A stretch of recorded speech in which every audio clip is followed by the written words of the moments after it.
all began on May 5th, 2025, when a hushed hush fell over the packed courtroom in Lower Manhattan's Federal District. Sean Diddy Combs, the man who turned hip-hop into a global powerhouse, found himself in the defendant's seat instead of behind the mixing board, facing a constellation of charges: trafficking of multiple women, racketeering under the RICO Act, and transporting escorts across state lines for prostitution. He stares down the possibility of spending the rest of his life behind bars. Cameras lined the street outside. Influencers vlogged from rain-slicked curbs, and every corner of the media universe buzzed with the question, can a man who's been untouchable for decades really be brought to justice? But to understand how a chart-topping mogul wound up here, we have to rewind to the last month's bombshell testimony. It all began on May 5th, 2025, in the U.S. District Court for the Southern District of New York. Instead of a chart-topping hitmaker behind the mic, Sean Diddy Combs, producer, label executive, and a cultural icon, took the defendant's seat under the stern gaze of Judge Aaron Subramanian. Outside, rain-slick streets teemed with flashing cameras, media crews crowded the sidewalks, and supporters in Free Diddy t-shirts blared his music through open car windows, shouting slogans in hopes of swaying public opinion before a single witness took the stand. Inside, prospective jurors filed in one by one, selected after detailed questioning about fame, power, and celebrity culture. By day 2, 12 New Yorkers, ranging from their early 30s to mid-70s, were sworn in alongside 6 alternates, all pledging to judge only the evidence presented within these mahogany-lined walls. Court officers reminded them no social media, no news updates, no outside chatter. This isn't a case about platinum records or red carpet premieres. Prosecutors allege Combs orchestrated a criminal enterprise involving private gatherings, paid companionship arrangements, and interstate travel under a RICO conspiracy. Facing the possibility of life behind bars, Combs has pleaded not guilty, insisting these were consensual lifestyle events among adults. Held without bail in Brooklyn since last September, he remains the reluctant patriarch of an empire now under intense scrutiny by detailed witness accounts, hidden recordings, and sworn statements from former colleagues. As opening statements loom, a palpable tension fills the courtroom. One side promises to expose the legendary impresario as the ringleader of an illicit network. The other vows to dismantle every accusation as sensationalized gossip. Under the bright lights of Lower Manhattan, the world waits to see whether the man who reshaped hip-hop culture will emerge vindicated or see his legacy forever changed. In these so-called freak-offs, prosecutors say Combs turned private suites into carefully choreographed showcases, complete with specific lighting, baby oil, and carefully chosen lingerie.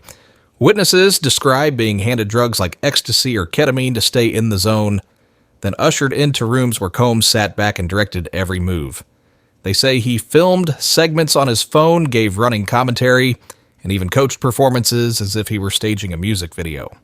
Former partner Cassie Ventura recounted being told exactly what to wear: white nails, a wig, heels, and how she felt she had no choice but to comply. Escorts testified they were recruited through online ads and paid for brief trips across state lines, only to find themselves in an all-night marathon of carefully staged scenes. One described waking up disoriented, hooked up to IVs after trying to escape the effects of the drugs. Another said Combs offered cash bonuses for increasingly elaborate acts. The defense argues these were just consensual gatherings, an adult lifestyle choice among friends, and points to enthusiastic texts from Ventura saying, "Always ready for a freak-off." But Ventura insists those messages masked her fear of the fallout if she refused. The loss of her career, her home, even threats to expose private footage. What unfolded behind closed doors wasn't a glamorous party. It was, she says, a spectacle built on coercion. With one man pulling all the strings, and as more escorts take the stand, each story adds another layer to a portrait of control that prosecutors argue crosses the line into a criminal enterprise. Prosecutors say this goes far beyond a single abuse claim. It's the blueprint of a criminal enterprise under the Racketeer Influenced and Corrupt Organizations Act.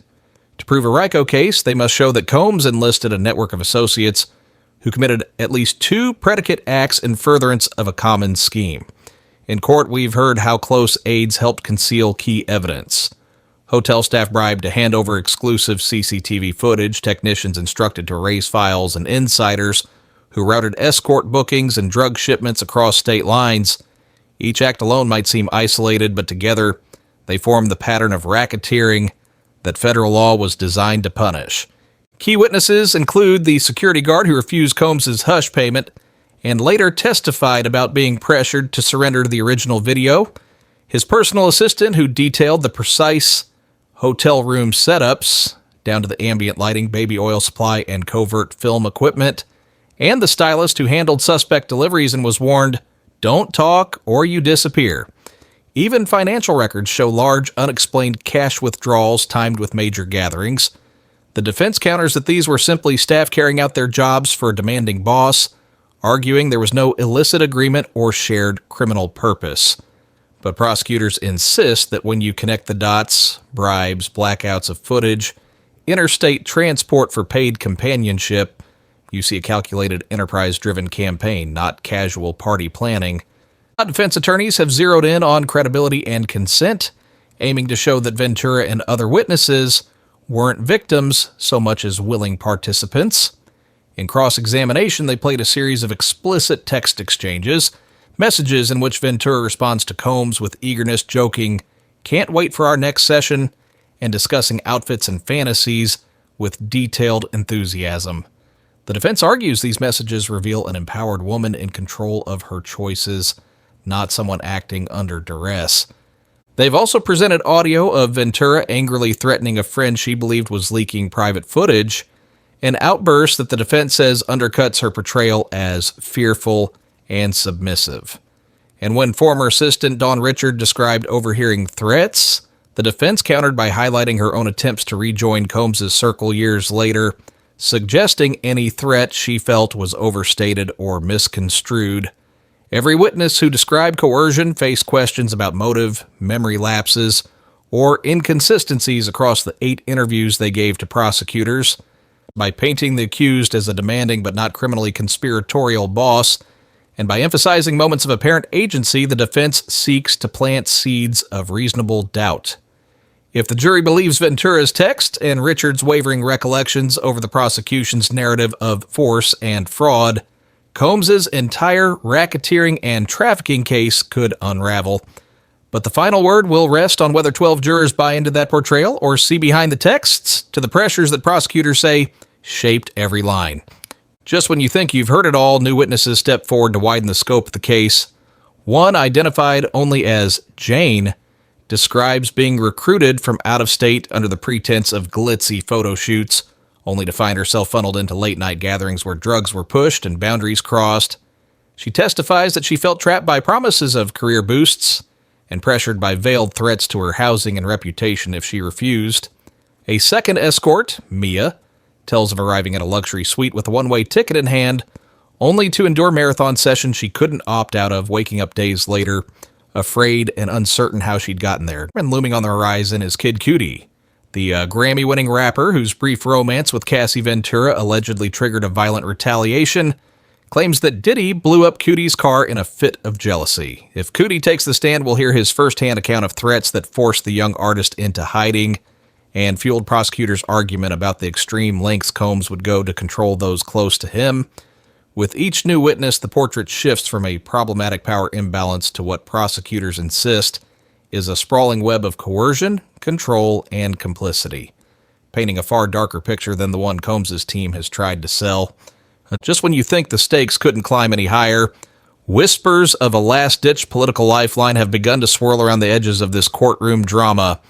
Behind closed doors, close associates of Combs have quietly reached out to well-connected operatives in Washington, figures known to have ties to former President Trump's inner circle, to feel out the feasibility of a presidential pardon. Under federal law, only the president can grant clemency for federal convictions, and only after a sentence has been imposed. But in high-profile cases, the mere prospect of a pardon can shape both legal strategy and public perception.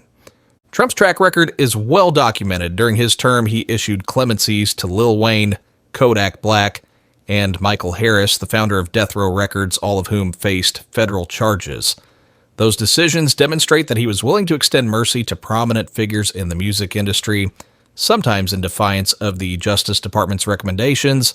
For Combs, who faces the possibility of life behind bars, the idea of a pardon represents more than a long shot. It's a psychological lifeline, a message that his team can rally supporters and mount a PR campaign aimed at mobilizing political pressure.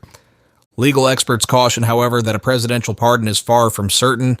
First, Combs must be convicted and sentenced, a process not expected to conclude until early July. Only then can his legal team formally petition the White House via the Office of the Pardon Attorney. Even with influential backers, a successful clemency request typically requires demonstrable remorse, evidence of rehabilitation, and often the quiet backing of key Justice Department officials. And let's not forget the optics. A pardon for someone convicted of sex trafficking and racketeering would spark intense controversy. Still, the possibility hangs in the air, coloring every courtroom exchange and media report.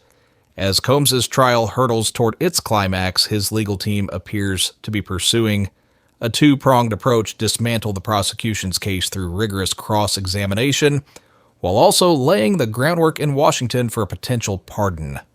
Whether this gambit will pay off remains to be seen, but in a saga defined by extraordinary fame, extreme allegations, and relentless media attention, the very idea that the presidency could intervene adds yet another dramatic twist to a story already unlike any other.